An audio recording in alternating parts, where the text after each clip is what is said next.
I'm happy to start. Hi everyone, I'm so sorry that I can't be there with you all. It's really very long from the COVID exposure that I've had, so it just felt safer, take this precaution and join online. I'm Eriola, and I'm pleased to be with you all tonight. And I just want to thank you first, Arjun, for being masters at moving mountains and getting this all set up within a few hours. The incredible team that Arjun spearheaded right now. And of course, I've worked with Arjun for a number of years. It's always a pleasure to be back in whatever capacity. And of course, Bartok and Foolishness for this very lovely introduction to your conversation. A little bit about myself, and I guess I'll turn it over to you, Monika. I'm a curator and director of programs here at the Center for Politics.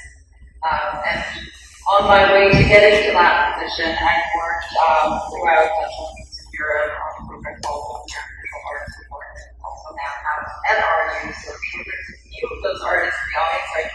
I do want to say hello, shout out on this kind of thing. And again, it's a real pleasure to be in conversation with you, Monika. I had the pleasure of really looking at your work now for a couple of weeks and really sort of spending time with it. I was really looking forward to seeing it in person because I think there's something about it that I think needs to be experienced from a tactile to bodily experience that I hope all of you there can kind of stand up at some point and get really up close and personal with the work.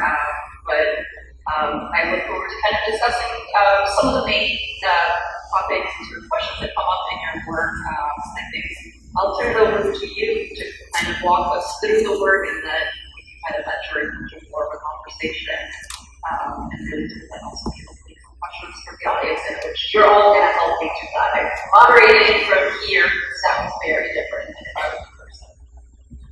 Thank you, Eriola. Thank you all for coming, and I will start with one thank you.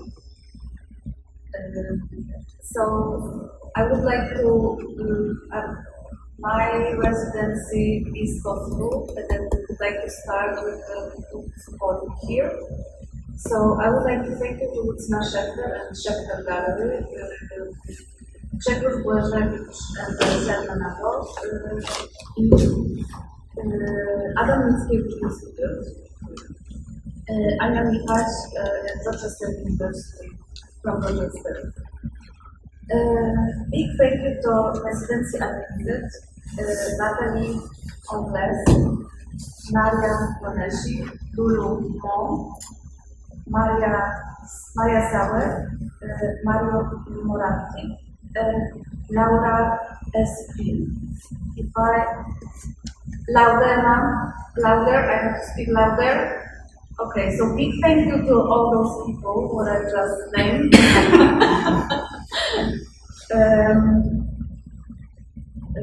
Maybe I will name them again to have them here, but no, not again, okay. And I would like to thank you, Bartek Lewisko, for his huge support from the beginning, from the 2019 till today, and thank you for his Institute in New York City.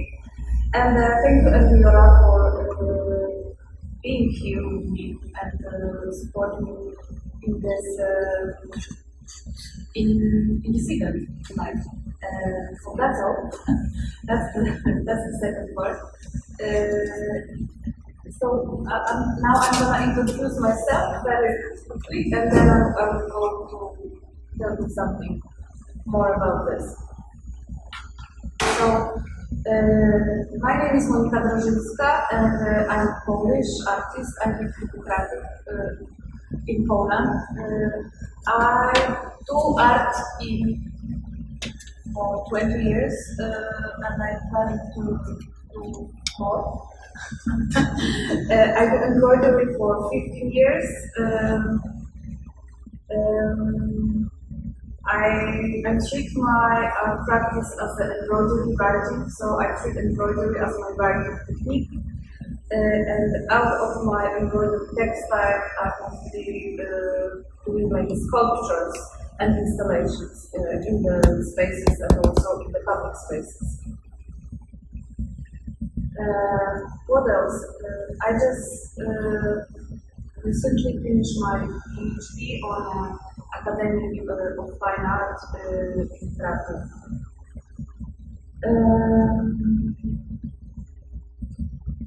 Yes, and that's it.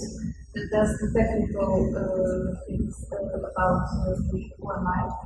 And then I'm gonna tell you something about works.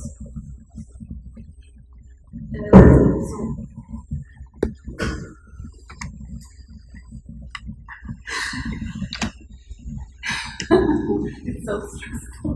I thought I could grab some water and then try to hear that the Eriola can see me the point of view.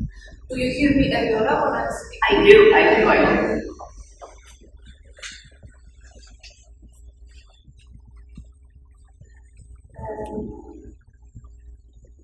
I like here what you can see. There are a few types of forms of my work. So this one is like I really like the handwriting, and I'm writing with this. It's something like poems, but also it's not the poems. I'm just repeating one word or two words constantly to check the meanings behind those words.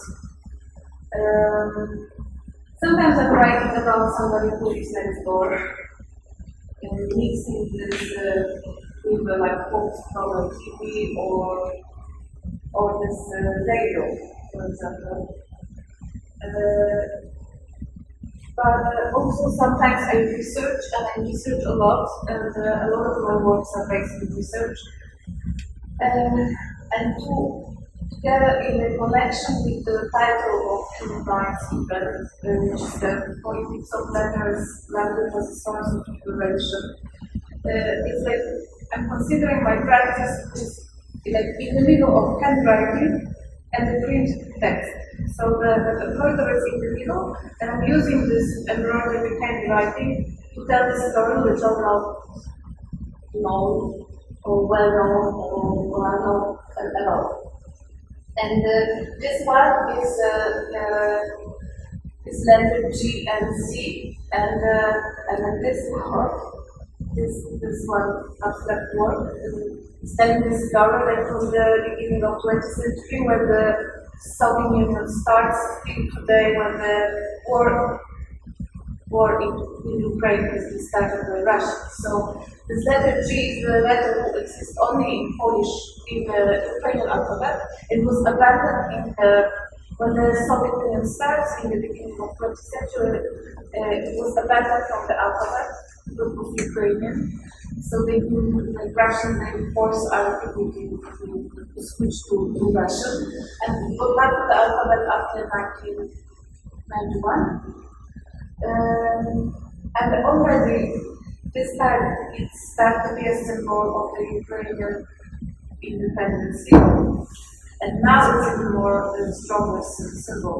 And this letter G is connected here in this embroidery with letter C, which is the letter symbol of the Russian occupation.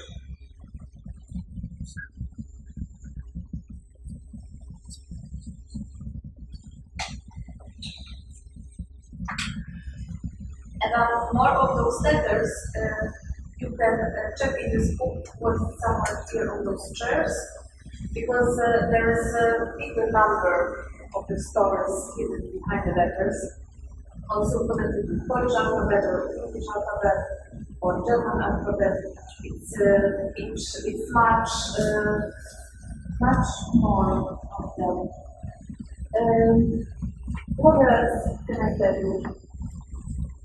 Like also some this is like written poems, and these works I call it like essays, this and that, and I call them like this way because I'm using a lot of different form of writing. So it is a sign language, it's a braille language, is a many different alphabets or alphabet connected with a prisoner statue, how they are communicated one to another. So those essays, I also call them the tablecloth. So all those stories came up from the different perspectives. And let's say this one. It's a story called Grass, and it's about connection between Russia and Iran. And so this natural gas is the weapon of fighting in Europe. And this is the story, and the gas is the same name for the Iranian nougat. It's called gas. Yes. So here the ingredients of this natural gas, and here the recipe for the Iranian nougat, and in the middle are intestines. Yeah, am I pronouncing right? Yeah. So as you know, there are gas in them as well. So on this like two edges, like on the Russian and this Iranian border, let's say geographically, that there is something what connects us is the incense. But also, like in the politically speaking, that there is in this not really funny story between gas and gas, there is something, and this is political and war story. There is something what can be actually connect us as a people, right? And I think that connect us as a people is the inner parts of the body. This is the gas in. This is how we write gas in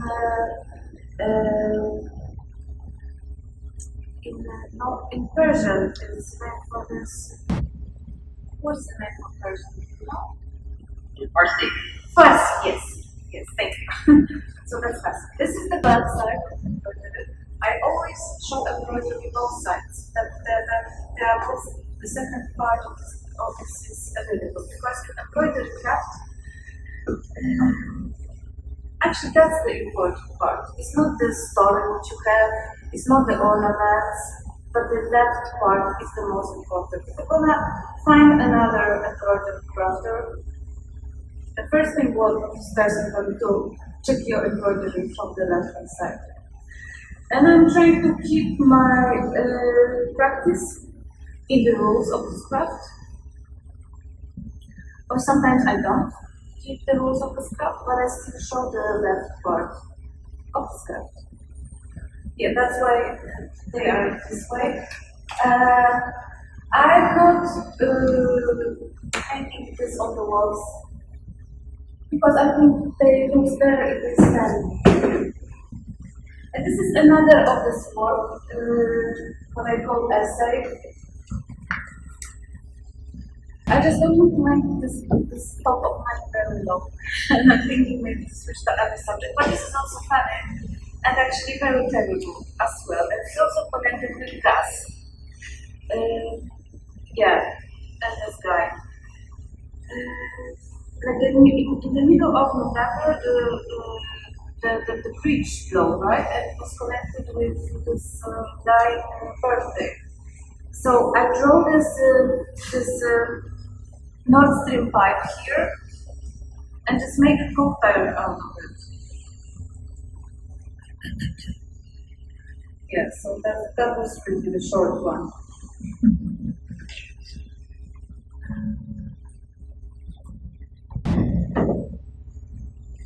And when I came here to the West, especially when I came here to New York, I was thinking, who am I here in the circumstances?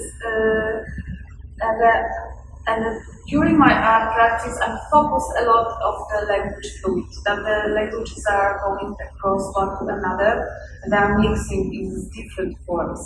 And it's connected to me with the migration processes, so I think through a lot of all this stuff, which is what this place is based on. But I also felt the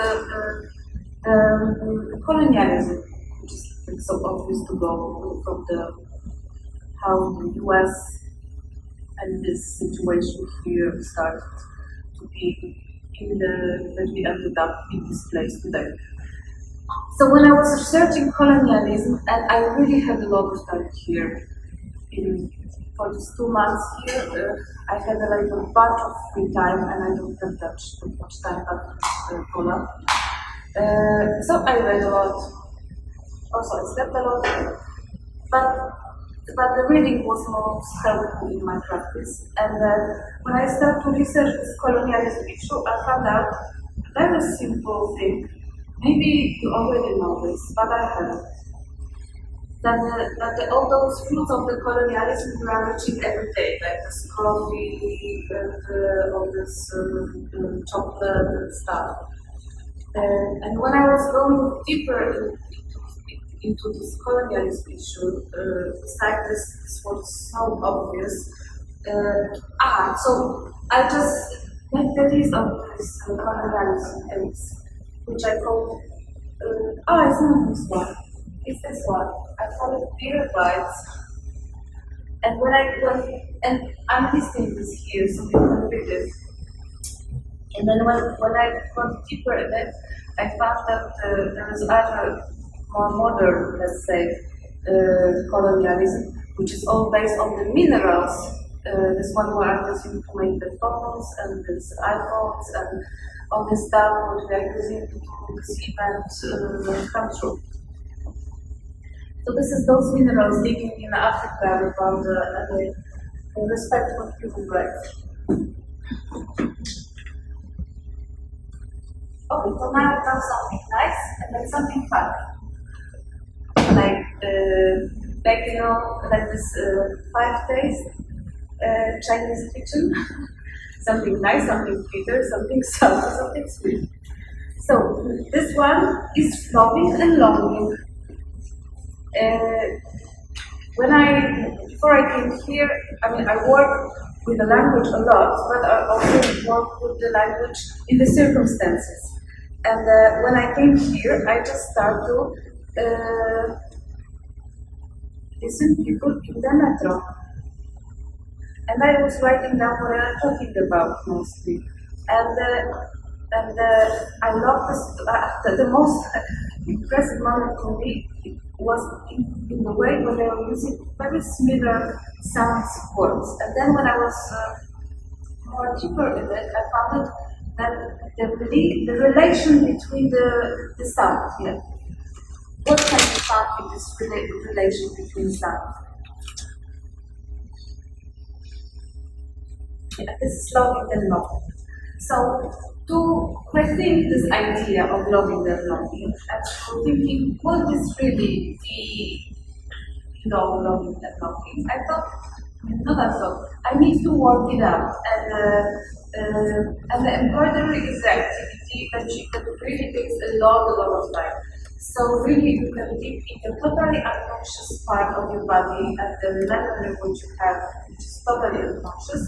And when you spend 40 hours doing loving and longing, really start breaking the point at the music. And that's a couple of words I did this way, like studying English, not to be so broken English, but less broken English. So also there's duality and quantity and morality and mortality.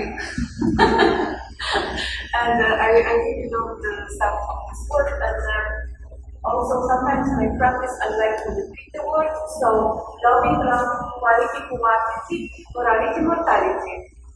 Nice. Sounds nice, right? I like it.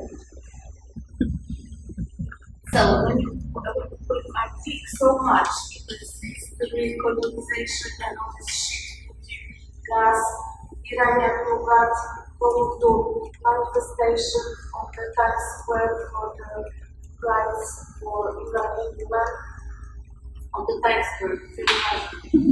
Times Square is bad enough without the this energy of people. Yeah, I need to make something for fun, and that's my fun part of my work.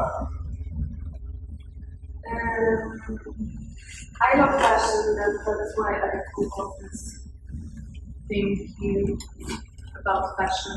This is my very big hobby.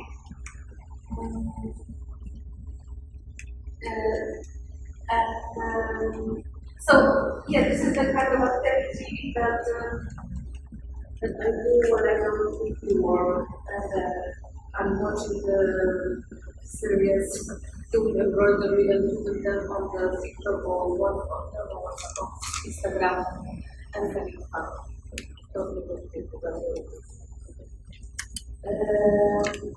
This one I made for those clothes for Dragon Woman Rights. And this one, when I did Elizabeth died, when you saw this performances with the funeral, it was very fun.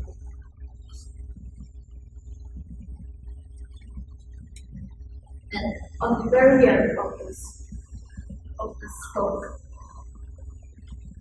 I'm going to show you my clothes. This is my clothes, and I just recently, before I came here, started to work with this shape of my textile that I've been embroidering on them of this skull shape. This is, of course, connected again with this.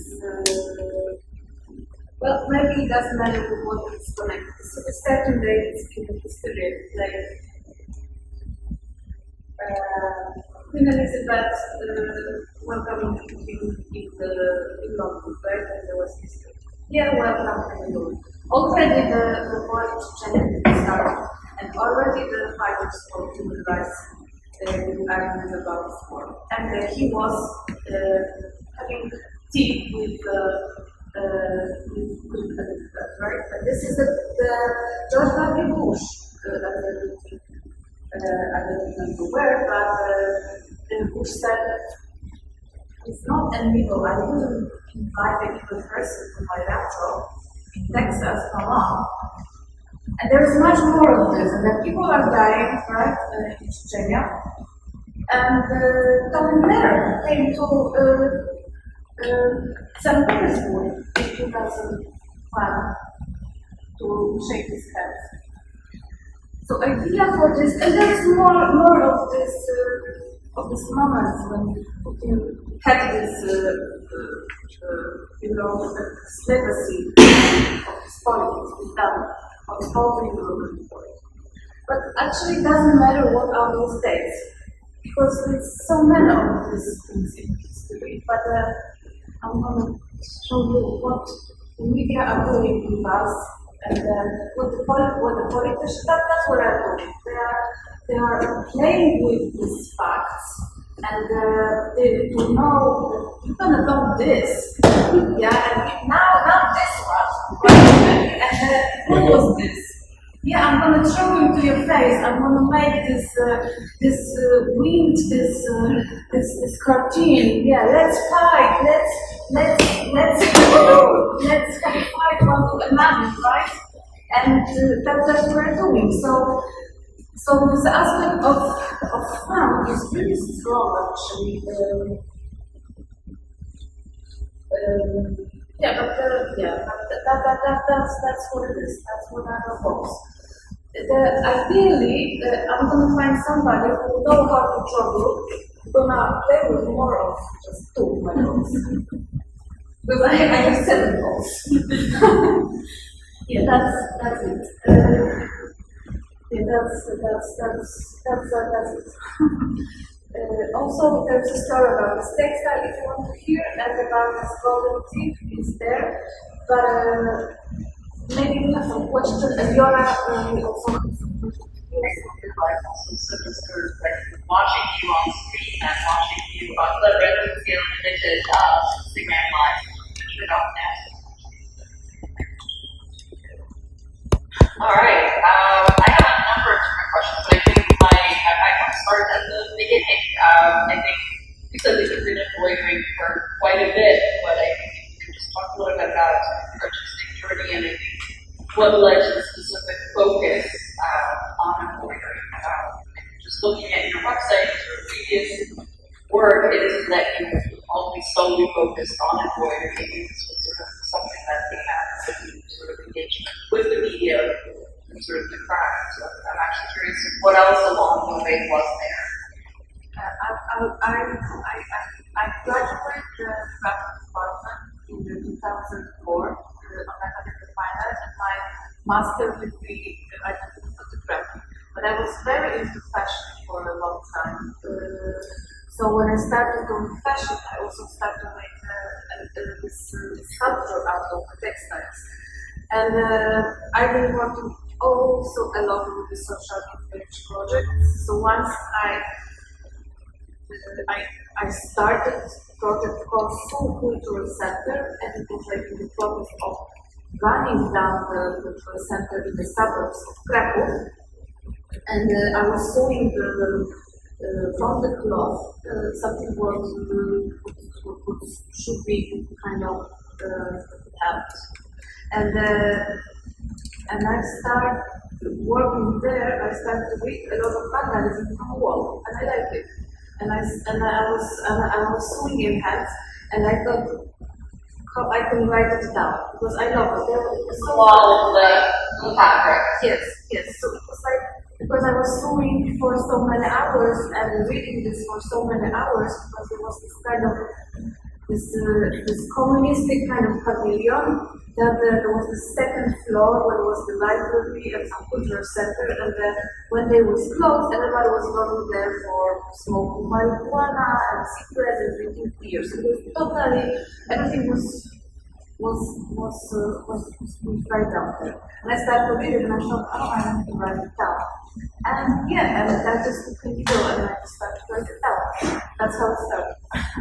Yeah, I mean, I think that now that we're talking about this, I can actually see this as sort of an extra between slogans on a wall, sort of repeating both the visuals of it, but also its textual qualities are very much a part of your work. I was struck by something that you said earlier about the time this all takes. My God, you're very prolific, and you must have gotten very good at it to produce at sort of the amount of work that any of these requires. I mean, I remember my grandmother trying to teach me how to embroider, and I just hated it because, like, the idea that I needed to stay there for hours and hours to do even a small little bit was something that my ADHD didn't allow for. But I think now that I think about it, there's also then, as you said, sort of a very bodily experience to it. But then there's also a level of performance that comes into your work that I want us to kind of talk a little bit about, because I think also looking at installation images and the ways in which your work is installed, there is very much sort of a suggestion of performance and movement and sort of this haptic experience that's not just visual. And then I think to that, adding the repetition of words, sort of words that are repeated across, let's say, a fabric or sort of a page over and over and over again, that's also very much a performative element. And so I wonder if you can talk a little bit about sort of any interest in performance and movement as such, and how that kind of comes into your work. Yeah, definitely the act of embroidery is constant repetition and it's constant move. And also I installed a lot of my work. I'm making the installation what makes people to move through it. Yeah, I mean, as you said, you need to kind of move to see both sides and to really kind of engage with the work. But also the scale of it can be kind of encompassing. Yeah, the scale of it also depends on the context. The big sizes textile are meant to be going through them or going, like they've been designed for walking down the stairs, so you can read the textile that this is like 20 meters embroidery, so you are reading them. I mean, they are not designed to see them from distance like you would see the 20-meter work. They are considered to be reading while walking, and this is this moving part. It's very important. I don't know if I know what is going on with moving next to work, with these performative gestures. I still, I still don't know what am I doing. Many works and many things coming really long time. When the work is done, I already forget about it. I don't know what was this when I've done it, and then after a couple of years, I'm thinking, it was about that.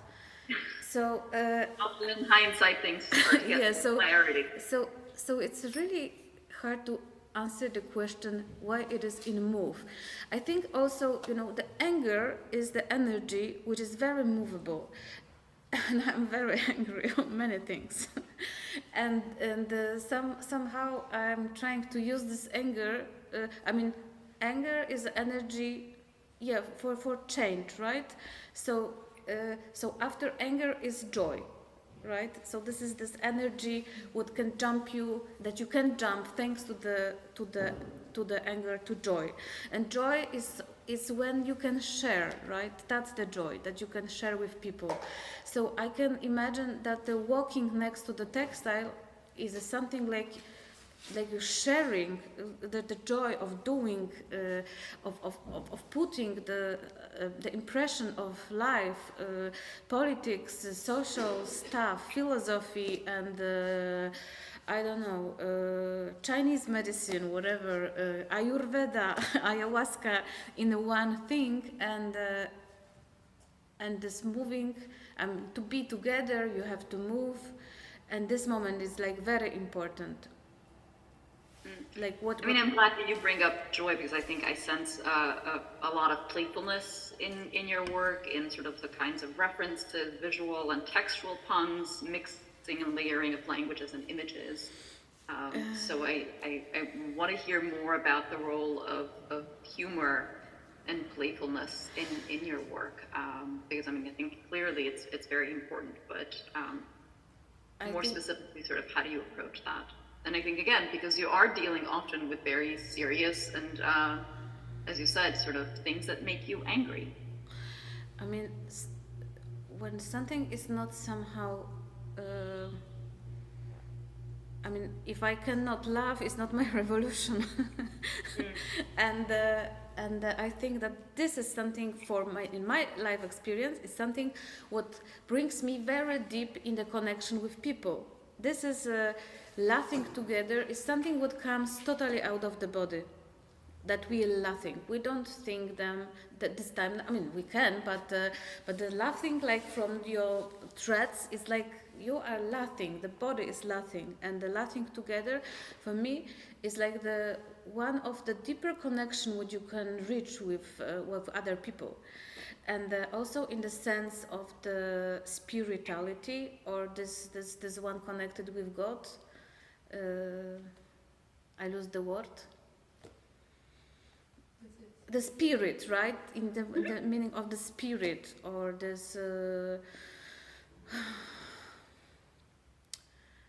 that you can really feel it. That if I would go to religion, that's something what is really connected with this mystical experiences, laughing together.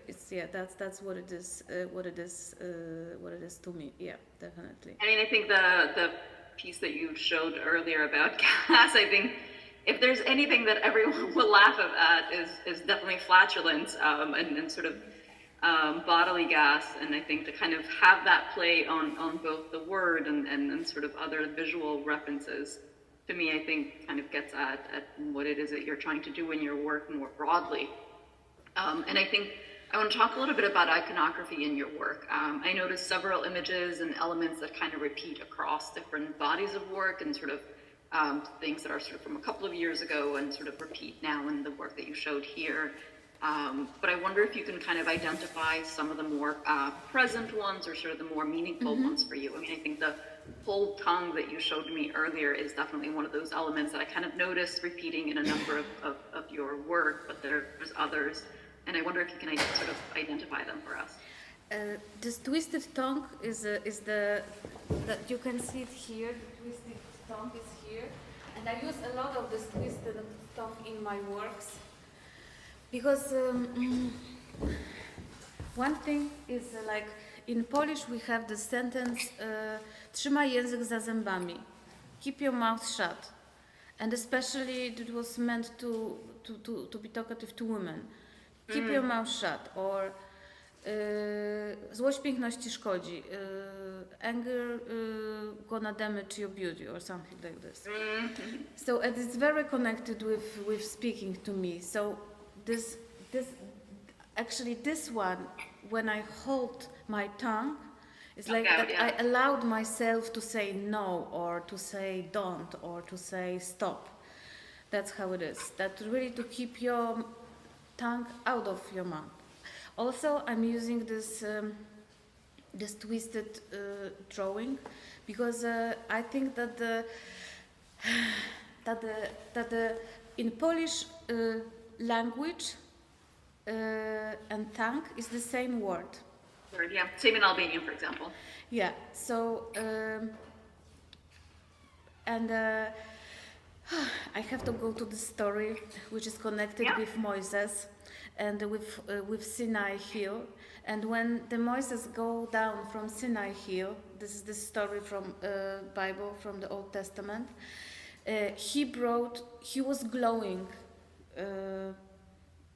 This is one of the interpretation of one people who is doing the Kabbalistic research in a Jagiellonian University in Poland, but it's very useful for my practice. So when the Moses go down from the Sinai, he was glowing because he met the God there, or whatever it was, but it was something big and special, right? So he was glowing. So the people, he covered himself, or somebody covered him with a textile that it won't blind other people from the how he glows, so he brought this decalogue to the people, and that was what God gave him, that what was given to him to give to the people, because we as a people, the Israelian, they couldn't experience the meeting with Moses because he was glowing. And so that's this written sentences. That was something what could connect us, average person, with God.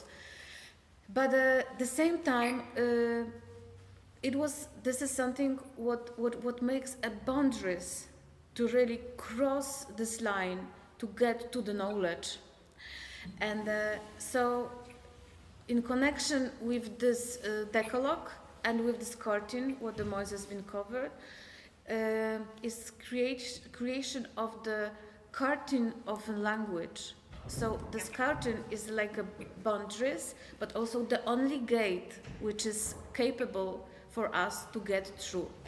So that's the one thing to taking this curtain of language. That's what I'm trying to do in my art practice, to take this curtain of language. But I'm all the time creating the curtain of language, because there's no other tool what we have. So language is such a perfect tool, and at the same time is totally imperfect at all.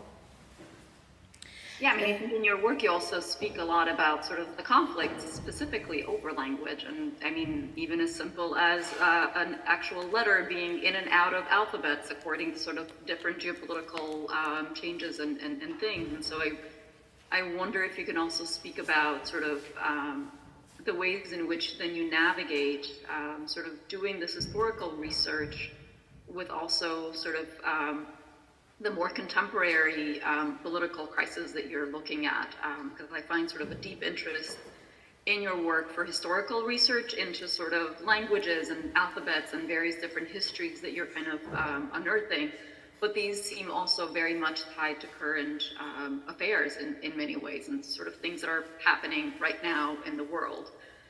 So I wonder if you can talk a little about sort of balancing sort of these historical accounts of language, and the one that you just gave us is an excellent example of that, but then also bringing that to the present, and so the ways in which these histories and battles in many ways over language are still with us. I based a lot also on the Walter Benjamin essay about the translation tools, and Walter Benjamin said that actually the texts are not incapable to be translated, and trying to tell the story with my textile in my own language. I'm creating this language actually, because there is no such a possibility that you can really share the experiences, and this is actually jumping into Spivak philosophy. The others who can really speak that we cannot share the experiences and we cannot translate the experiences, and that's really very important. And somehow, although my interest, I don't know from where they come from, I just start to, I use a lot of Kabbalah's interpretations, and I use a lot of Hebrew alphabet as well, but I start to use it, I don't know why. I just was embroidering so much during pandemic, like so much, and I've been researching and interviewing people online so much that I found out one day that after months and weeks of embroidery, that this work gonna lead me into Kabbalah direction. And I have never been working with the subjects. Never ever, and I don't have a Jewish roots, or I don't know about any. So it's just I think that this kind of practice, the embroidery practice, allowed me to dig very deep in my body actually, and then I start to see the things what I would never ever be thinking about. Like this, I mean, this Jewish mysticism is unbelievable, amazing, and is so deep also in the language, connect with language issues. It's like, I'm like totally in love with the Hebrew letters. There is two main Hebrew letters, is beta and aleph. And the beta is a feminine letter, and the aleph is a male letter. But aleph is totally silent. As long aleph is not standing next to the other letter, it's totally silent. And I love this idea behind this, that when you're single, you are just single, and the life is in the relations, right? So, and it's this is story already said in letters, and. Yeah, so I don't know what to say. I'm very into what's happening in the world, like every day. I'm very deep in the situation connected with war in Ukraine, because when I start my PhD and I start to research the English language, because I have a very strong emigration roots, because my parents, they are immigrants to Great Britain. So I've been profiting from their emigration for many years. And then the emigration to Poland starts from Ukraine and Belarus in 2016, when the law has been changed and the people then been able to get a visa to approach Poland. Then I start to see that there's a lot of Ukrainian language on the streets. And then I start to learn, to study Ukrainian. And I was interviewing many people with their experiences living in Poland, and isolation or de-isolation connected with language. And when the war has started, for me it was like I just, I've been in Kiev for exhibition, like just couple of weeks when the war has started. So I feel so deep connection with Ukrainian people. So and I'm totally engaged in it. That's why I'm researching the situation, and I'm wondering how it could happen, how the situation can happen after all those experiences what we have for so many years. Not only Second World War, not only communism, but this happening, what was happening in Chechnya, this one was still happening in Syria, and the West world allowed that it might happen. I cannot believe this is very, for me, it's very personal. That's why I'm so deep in this stuff. And also, I've been a feminist activist for many, many years. In Poland, the situation with women's rights has been changing a lot after the 1989. So that's why I'm also, when this uprising in Iran start with Masha Amini death, I was also supporting because I was already in the States. I've been up in Rochester, working there, and there was so many Iranian girls around, and I was just supporting them. So this is like my personal interest. I don't know what is going on in different parts of the world.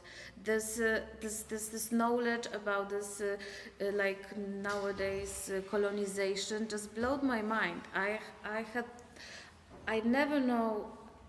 I mean, there's so many stuff is going on, and the question what should be asked is, what we can do out of it, because Yeah. the underlying wars and this Putin and this that the media is playing with us, that the politicians are playing with us, even the books in Poland, they've been changed. The kids at school, they're studying so ridiculous stuff. So what I can do as a person, right? How I can deal with my privilege, and how, because if I'm gonna just stick with this, what I'm studying and learning, and then trying to deep into my works, it's like, oh God, it's a time to jump from this bridge here, this Manhattan But as Bridge. you said, to find the joy in Yeah. it, and to find Yeah, sort of yeah. I mean, the joy is something. What is? I clarity. mean, yeah. Well, like study that the people have no heating in Ukraine, that they broke the water pipes there, and when I'm thinking about gas, that the bills in Poland they're increasing like 500%. So what else can I do instead of jump out of the bridge? I just can laugh, and I can just share these experiences with other people. That's actually what it is. Yeah. And of course, when we are together, we can jump under one blanket and get warm one from another. Yeah.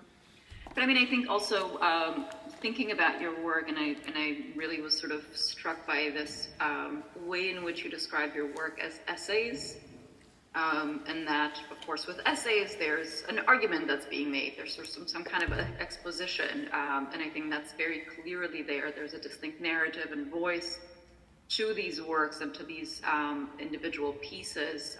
And so I actually wonder if you want to talk a little bit about what you said very early on in your talk, sort of the relationship between the printed and the written, and sort of between embroidery and weaving and storytelling, because it seems to me that there's something very powerful to storytelling, and to actually speaking truth to power to all of these things that you just mentioned, and to kind of, again, make work that speaks to sort of the ways in which other political Western leaders in some ways condoned and sort of reinforced Putin's sort of rise to power along the way. So that is, I guess, the power of what it is that you do, and of storytelling and of writing things down. Yeah, I interview a lot of people, and then I record those talks, and then I embroidery. There is, yeah, the life difficulties or the stories of those people on my embroidery. Sometimes they are very difficult to read, but also, but they are difficult to read for a reason, because I think that that it was that the storytelling, some of those stories what are written in my embroidery, I read them during my guided tours, and some of those I don't. It depends what the interviewed person wanted, if it wanted to be visible or not. And but I also stick to this. I mentioned before the Spivak theory, that experiences cannot be translated, and this is very important to me. That some of those written stories, they are impossible to read actually. That it's happened just between me and this person, and it become kind of the ornament. But I can trust that behind the ornament there is a story, but I cannot go into the story. The story are limited, and also I'm using a lot of this hidden language. Like I love this prison tattoo language. This in Polish recydywa. I don't know how to tell it, say it in English. That the people are doing this prints on the body, that they can structure the hierarchy in a prison, or they can communicate about the diseases, what they've been through, and so on. And I'm using this in my textile as well. Sometimes I deliver the meanings, and sometimes I don't. They are just hidden. Like I'm using the, I don't know, Thai language. This is really irrelevant what is behind the language, because it's just the ornament, and I do not deliver. I use also the sign language, what you people are communicating with hands, but it's also it's not relevant. What does it mean? It has a meaning, but this meaning is hidden, and this is if you can. But it's not hidden to all. I'm sure that there's going to be that one audience member who's going to be able to read it, and I think this is one of the things I'd love to talk about, that there is a multiplicity of viewers that are sort of implied in your work, and that no single viewer is going to be able to kind of read all of it. Yeah, but I think that's the beauty of the art, that it gets people together, right? And when you be a group of the people, we can talk about it. What you see, do you see this? What do you think about that? And I think the art is an amazing platform for conversation, and that's really what I love. That I cannot like to know everything, but I can ask somebody. Maybe somebody gonna help me, and that's what I like about it. You were going to show us something. Yeah, I just want to show you that this work. This is page 79. Yeah, that's why. But it can be that one as well. This is page 79.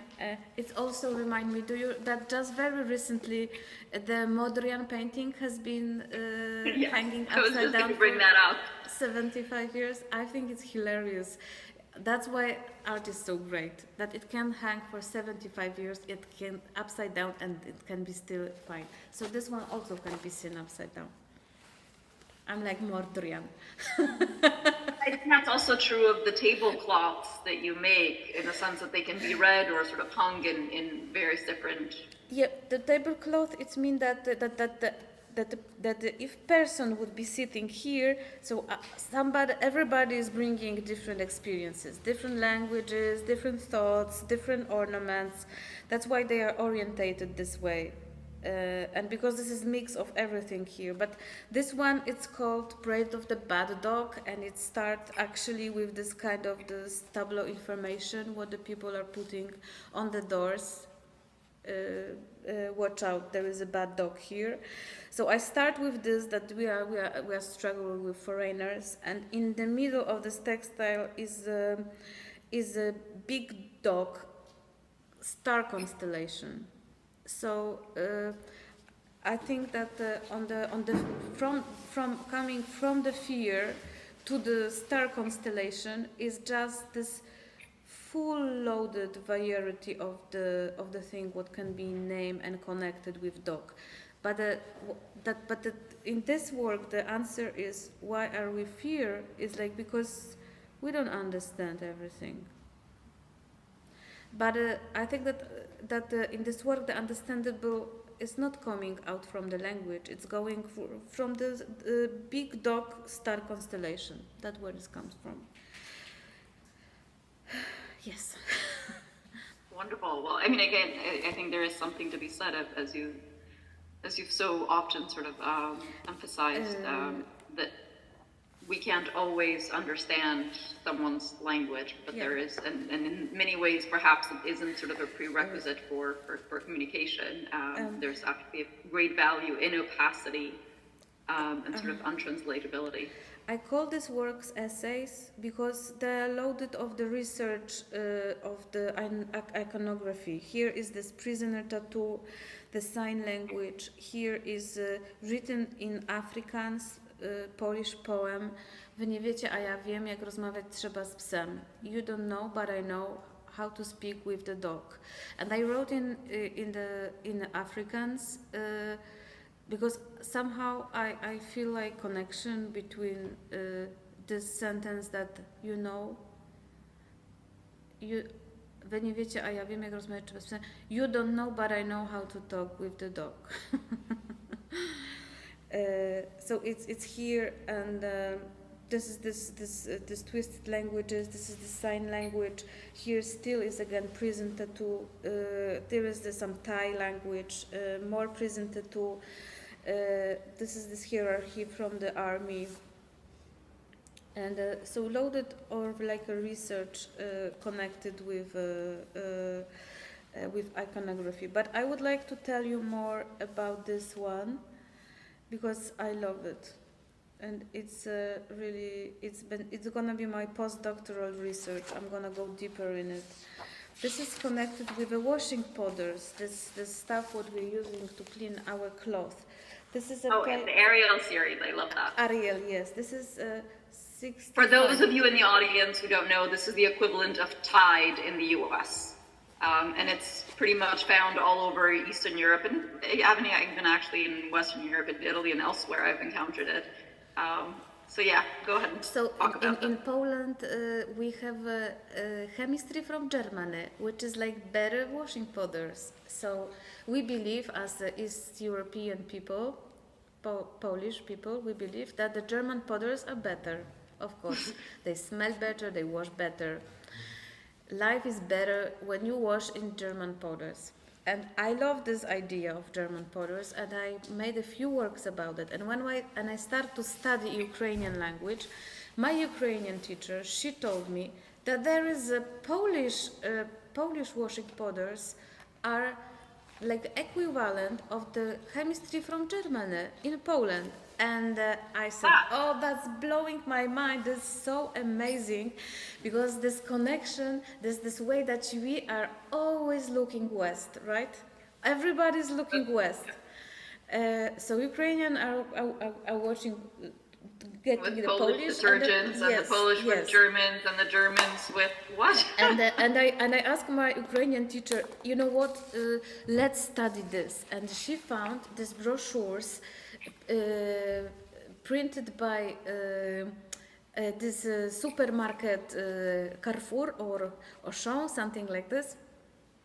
And it was about the washing powder Ariel, and actually that was comparison how many times you can wash using Ukrainian Ariel, how many with Polish Ariel, and how many washings with German Ariel. And we studied this a lot, and the title of this brochure was Which Ariel is Better? And I thought, oh, such a huge amount of knowledge there. And I started to research Ariel. And then I found out that the Ariel, of course, is the angel from the Old Testament, from Bible.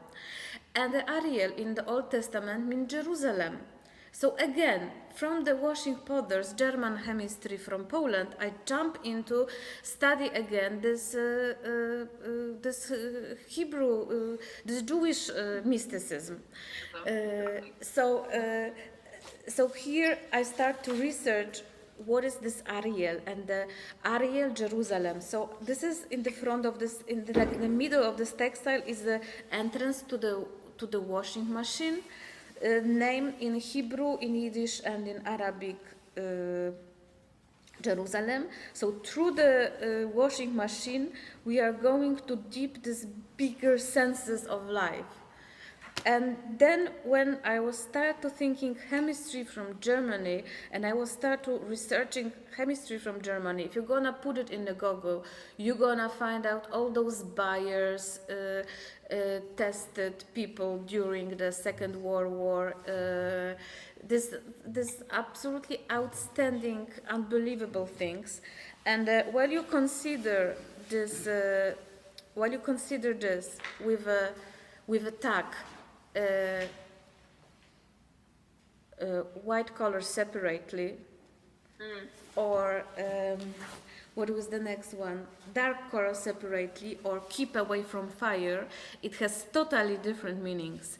And then with the idea of cleaning, how it was being used also in in the Christian church, this purification. This, from the washing powder Ariel from the chemistry from Germany, you really can dig very deep into the meanings of a lot of things. Also Ayurveda, this Ayurvedic gesture to clean your układ oddechowy. Co? Respiratory system with Ayurveda gesture. Come on, it's unbelievable, and this is the same gesture how you can find on the cloth, on this inside cloth, right tags. So actually, being clean, and I really, when you in this context understand what does it mean to be clean, is really. From one hand, it's very mystical thing, and from other hand, is very dangerous. Very ideological, I would say. Yes, very ideological. So yeah, washing powders is it's really really deep. And the Europa 2, Europe 2, that's the name of the place. When I grow up, my grandmother was used to live there, and we were all waiting that was in the early 90s when the Europa 2 gonna be open, and it is a supermarket, and it's still there, Europa 2. That's me. That's a lovely way to kind of think of it. I guess you also gave us a glimpse at your future work, which is going to be one of my questions. So I think I'm all out of questions, and I also think it's probably best to turn it over to people who are there and see if there are any questions in the audience. Do you have some questions? I'm sure you can also ask her lots of questions over a glass of wine, which I'm sad to be missing.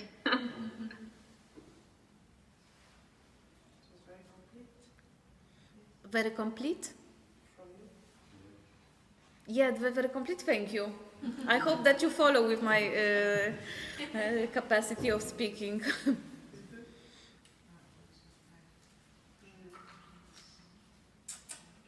I have a question. How your art finds its place in exhibitions, context, how they, except for individual shows, how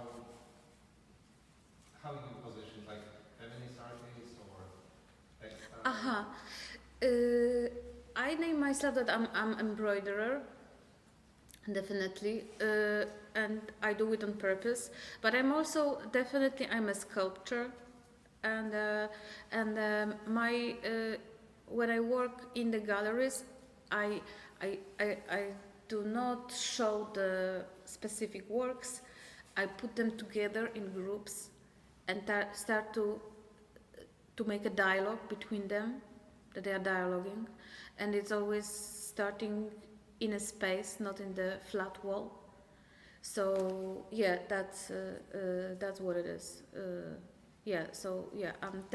I'm embroiderer, and I'm writing in embroidery, and but this is like the beginning, right? I'm embroiderer, I'm writing in embroidery, and then I'm making installation out of my embroidery, because it's very size specific. Its space is different, and I always try to work with the context. Like here, I put this long work because the space for me like required this kind of this kind of shape to underline that this is so amazing. And today I was lying here on the floor to try to make some photos out of it, and I realized that this threads here,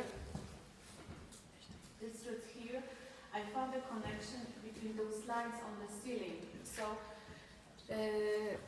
So it's very size specific. Very size specific.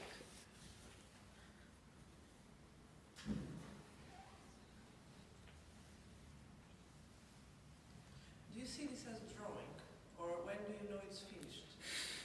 Until which point you can manifest yourself or your position? I have to tell you that I even been awarded for international drawing competition, like this drawing triennale, which is for me, I'm the best Polish drawer.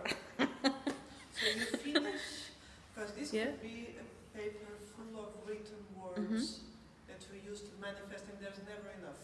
Or Yes, there's never a- enough, or yeah. or it's enough when the message is expressed. But here, what I understand, or what I'm trying to understand, is it a composition, a visual composition for you, or is it a message that is enough expressed, and the message is political only? There is something more, right? That It- is visual. Yeah, it really depends. Sometimes the work has to be loaded with the gestures. So it's like written down many times, right? And sometimes it's like I mean, in the gesture of repetition, it's also a message, right? And here it's not so much repetition, right? Because this is different work, and sometimes I make it this way. And definitely in this what you are just now looking at here, this is this moment of this repetition, this constantly repetition, that you can really see the energy what's been done into the textile, that it has this structure, that this has these threads, they are going one under another. Sometimes I'm very impatient because I think now I'm gonna do this on layers, and I can't wait. I can't wait until this layer gonna appears, and as you know, it doesn't work like this. But it really depends. But it's also mostly on the feeling that I feel that it's ready, and sometimes I feel it's not ready. Okay. By the way, it's a wonderful one. When Thank is your you. life? Also, you know, what I wanted to say, that I never go back to work. When I think it's done, it's done. Then I'm not going back there, and I very rarely work on a few things the same time. One is done, go, another go, another go. But I really love this practice. I love it. If I don't need to work, I'm gonna embroidery. I just love it. So when you're doing this huge one that I imagine it took you a year or something, how much? Well, this one is a very complex work because this one has been done like from 2014 to 2018, and there was many people been involved in it because each of this textile, they're connected couple of textile, they've been made in cooperation with many groups of people that they've been sharing the experiences there. And in each of this textile, it belongs to each of this textile belongs the video documentation of the process, and the people they've been interviewed, because that was the idea, to gather together and to share the experiences and to record those experiences, because among of the how I call embroidery, that is my writing tool, but this is also the tool of documentation to me. So this is like documentation embroidery, and I consider it as as the oral story written in embroidery. So just out. Yeah, sorry. Go please. How do you choose the handwriting? Is it yours? Yeah, it's mine. And how do you choose the colors? Because I know you're from the black letters. I mean, I just start to work black and white, and I just like it. I can't tell why. But you have other colors, so I guess. These colors are connected because this is colors from Polish flag. That's why it is in red. And those, those colors with the the gas, with the cocktail. This is just this how, what's the name of this gas pipe, this Nord Storm. That's how it's that's how it is. It's red and blue. Okay. If you're gonna Google it, that's how it looks like. No, and lemon is lemon, so it's yellow. Sometimes I have to struggle with colors, with these ones. I don't struggle with colors there because I just feel them. Is that because that's closer to sort of writing, and clearly it's just words and sort of letters sort of repeated? And so it's closer to sort of the practice of how you would write and sort of handwriting, but on embroidery. And actually now I just remembered the one question that I did have. You refer to yourself as an embroiderer, but never as a writer. And I wonder why not. I think this is hidden in the sentence that I write embroidery. That I'm embroidery writer, and here in New York, I also made the poem, which I put on the posters in the public spaces, and some people just tag me on the Instagram, and they sign me as a poem.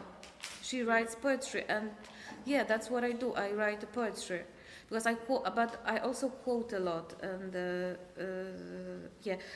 when I start to embroidery, I was quoting the vandalism from the walls for many years because I thought I have nothing to say to people.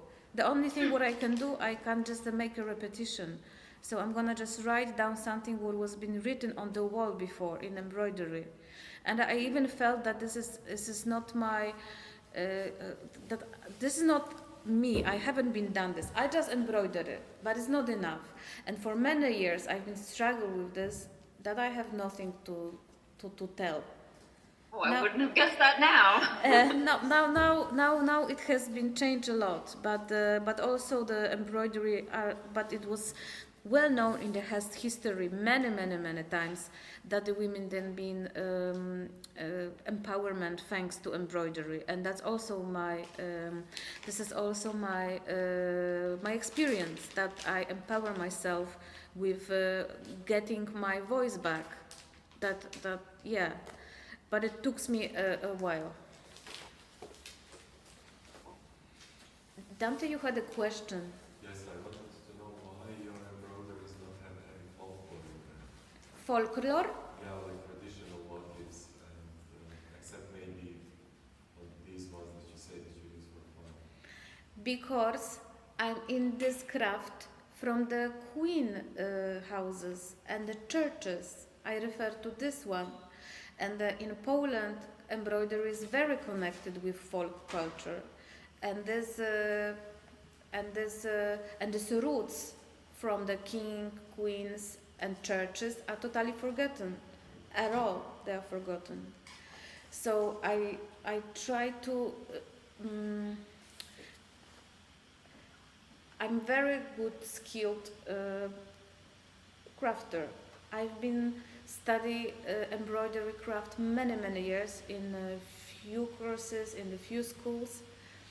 And I can do the gold work, the both sides looks like, all those stuff I know. And with the time of my practice, I just quit all those crafts to start this very simple writings.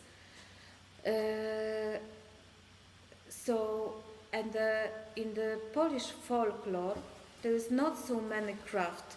Actually, in the Polish folklore, it is mostly based on the ornaments and mostly based on colors and not on the craft. The people are using like 2 stitches there. And I consider my works on the very beginning using 20 stitches in the one work.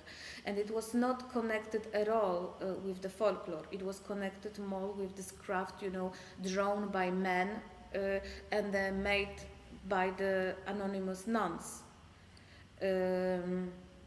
So I think that it's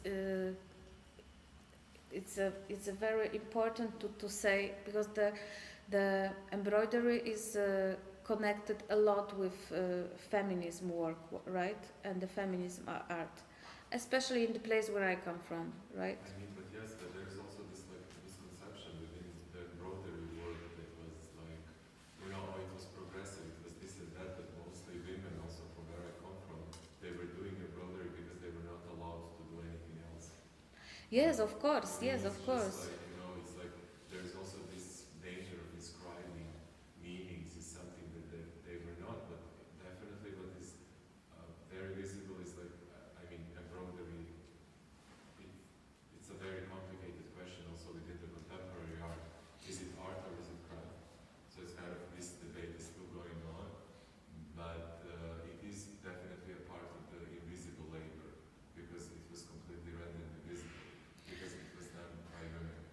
Well, you know, I've been struggling in my art practice like, I don't know, 12 years ago. I've been struggling with this all the time.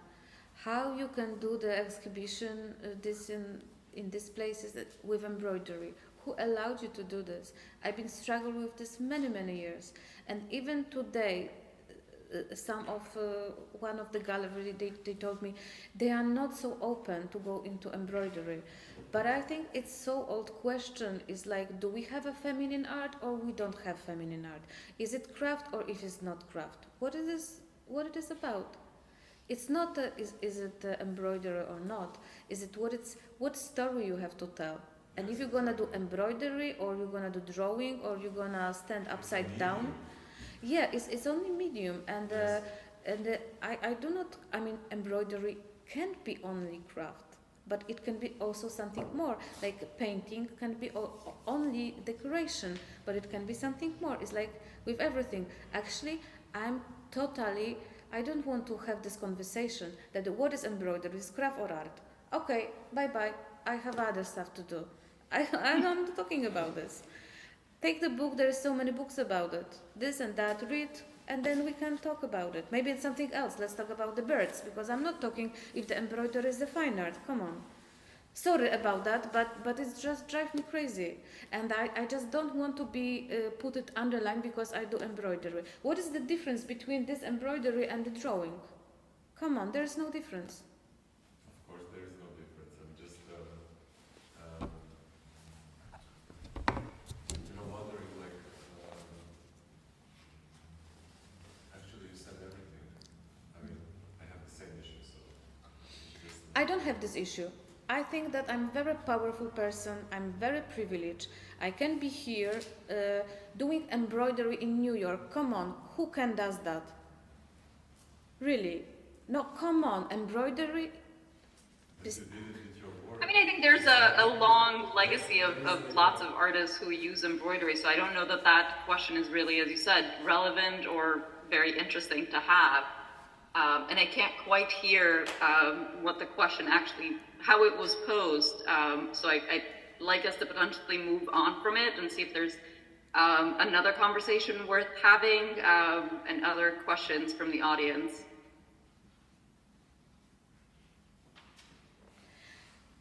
Maybe, do you have a questions? Hi. Do you have some questions? It's fine to do it after the camera's off, and Yeah, I just want to also tell the story about my beloved work done here in New York, and actually finished today thanks to support of my dear friend Sarah Bichon. And this is that's this one. And this is I tell the story from the beginning. In 1971, I guess, or in 1977, Natalia LL, which is very famous, powerful feminist artist, Polish artist, she's been here on the residency in support with Kościuszko Foundation. And a couple of years later, actually like 40 years later, the Polish artist Karol Radziszewski went through her path, what she's been here in New York in the 70s. And he interviewed, yes, and Karol was also the resident of Residency Unlimited, and in support with this team, they've been interviewed so many people to check how was Natalia doing here in New York. And at the conclusion came with the title of this film, which was America is not ready for this. And when I came here, probably also Natalia was a lot in my thought because she passed away very recently. And when she passed away, I started thinking how I haven't met her, but how much support I have from her life, right? That she dedicated all her life to art. She was doing art all her life. And this is, for me, it was very inspiring that I can choose this kind of life. I can be an artist. and sometimes it's a very in many circumstances and can be ridiculous that you can dedicate all your life to art. And when I came here, I made this embroidery. America is ready for this, because I think that now 40 or even 50 years later, I'm here, the young Polish artist working here, and I can be here because I saw that somebody did it before me, and she was a woman. So now I'm here, inspired by Natalia, supported with many people, what I just read their names here. It's all the list only of people who support me here, which is unbelievable. I have to tell you that the one person can speak only because like a bunch of the people support it. This is unbelievable, right?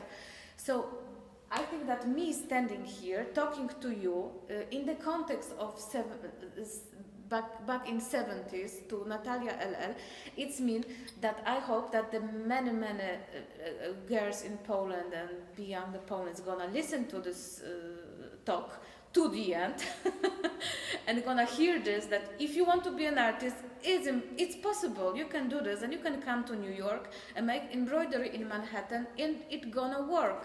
And then there is many people who are gonna support you, and I'm gonna do my best to in a couple of years open the very well functioning foundation to support young Polish artists coming to New York and doing their dream. That's what it is. That's what many people, as you can see here, made for me.